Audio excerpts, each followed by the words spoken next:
రండి పపాయ తల్లి చేద్దాం.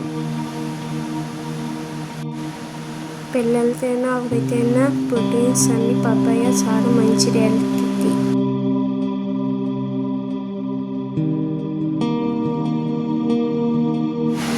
ఆయిల్ వేసి పపాయ ముక్కలు వేసి ఉప్పు పసుపు వేసి ఫ్రై చేసిన తర్వాత గ్యాస్ వాటర్ వేసి 1 సీటీ 1 అయినా 2 అయినా రావాలి. ఆయిల్ వేసి బిర్యానీ ఆకు వేసి ఆనియన్ వేసి ఫ్రై చేసిన తర్వాత ఫ్రై అయిన తర్వాత అల్లం కలిపి వేసేసి టమాటో ముక్కలు వేసి ఫ్రై చేసిన తర్వాత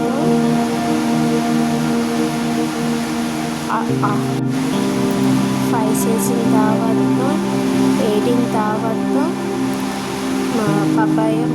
పపాయ ముక్కలు వేసి ఫ్రై చేయాలి. పొడిపెట్టిన పపాయ ముక్కలు వేసి ఫ్రై చేయాలి.